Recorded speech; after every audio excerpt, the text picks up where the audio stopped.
It is time. It's been a long wait, but the IPL is here. And what a way to kick it off. Mumbai Indians against Chennai Super Kings. Let's get straight into the preview on Whirlpool presents ESPN Cricinfo T20 Timeout powered by Dell.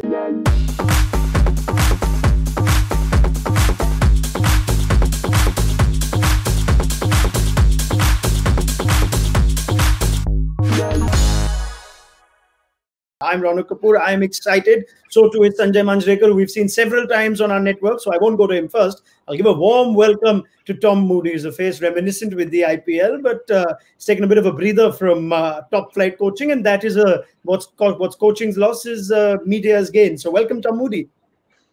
Thank you very much, and it's very good to be a part of the team. Sanjay Manjrekar, all set? All set, and good to know that we have at least one T20 expert with us. I'm glad that you're taking the humble route ahead of this IPL, Sanjay. But let's talk about Mumbai versus Chennai. It is the El Clasico of the tournament, and it's perhaps the fitting fixture to kick things off. Right, let's go to our 5 big talking points ahead of this one. And the first one is that CSK will struggle to fill Suresh Raina's void. Such a big player for them. How does their top order shape up? Sanjay Manjrekar. So they almost won the last IPL, and there wasn't a major Suresh Raina contribution in that IPL. He averaged about 20. His strike rate was just about 120. So it's not going to be as big a setback because of his recent form. But the left-handedness of Suresh Raina will be missed because in their top 6 now, if Jadeja bats at 6, they've got just one left-hander. Yeah, look, I agree with Sanjay. I think the left-handed is critical in your top 6. He's also a three-dimensional player. We know we don't see him bowl a lot, but what we do see him is very dynamic in the field. And I think particularly with a change of venue where we're going to see some bigger grounds, his fielding is going to be sadly missed in a side that is ageing. So then let's look at the options. You have Murali Vijay, who can come in and open. You have Faf du Plessis, who could come in as the overseas option. How that manages with the balance of the overseas players, we don't know. But if you're looking at left-handers, Tom, the only options that we can see in that team are either Ravindra Jadeja being given a bit of a promotion this season or Mitchell Santner being given more batting responsibility. Any of those tempt you?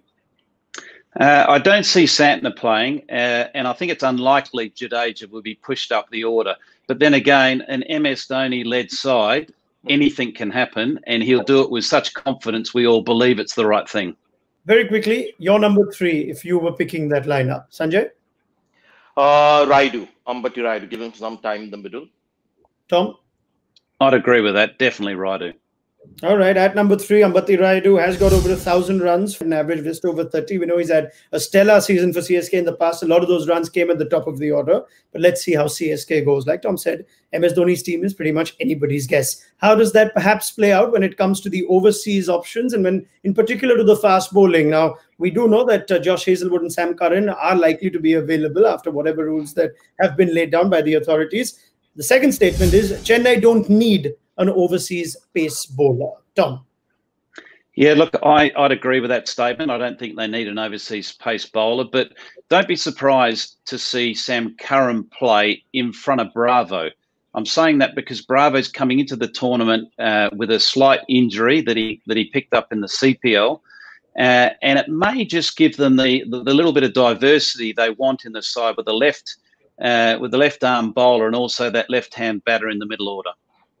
I'd like to go, as you know, I strongly believe in specialists. So somebody like a Lungi Ngidi in the team, and if Rohit Sharma is expected to open for Mumbai Indians, it might be a good battle to unleash Ngidi against Rohit Sharma.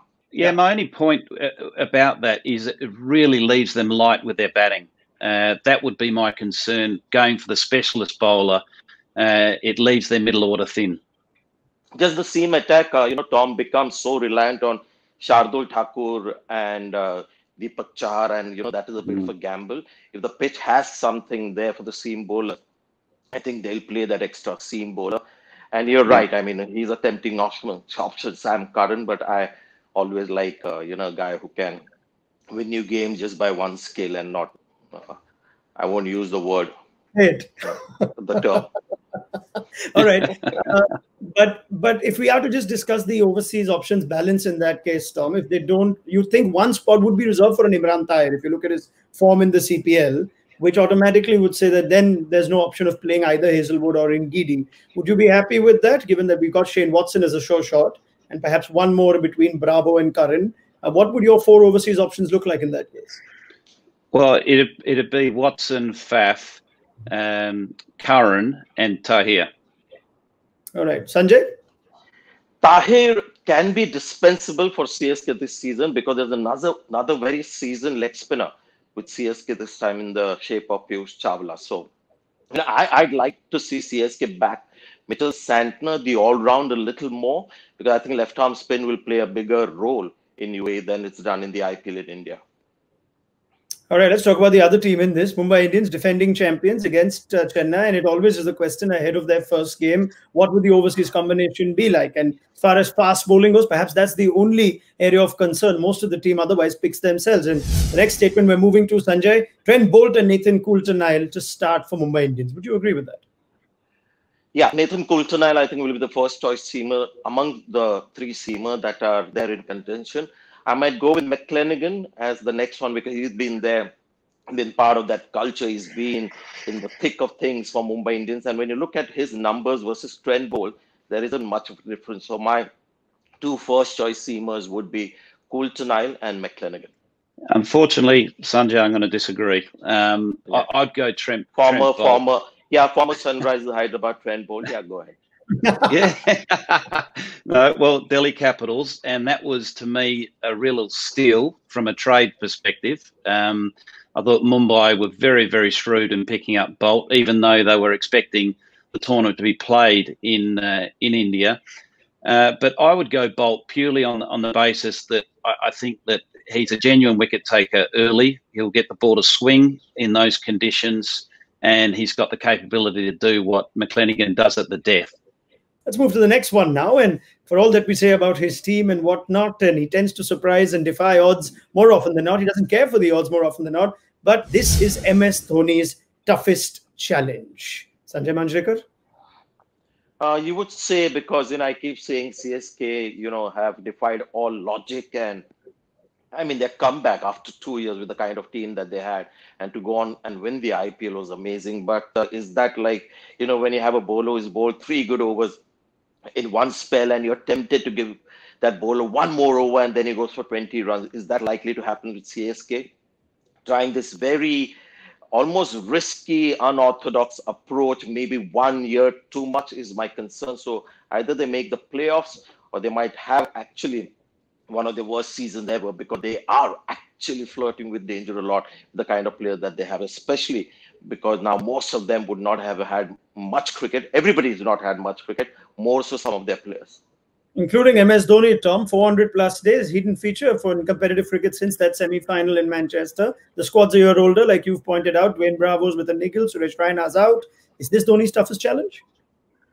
There's no doubt it is his toughest challenge, but you'd be a brave man to write him off in any situation, because he's defied the odds for so long in many aspects of his leadership and his own personal game. So you'd be brave to do that. But I think there's no question from a team perspective and a personal perspective, this is without a doubt his hardest challenge, because the older you get, the harder it is to get on the bike and ride in a straight line. And at the end of the day, it has been a long time.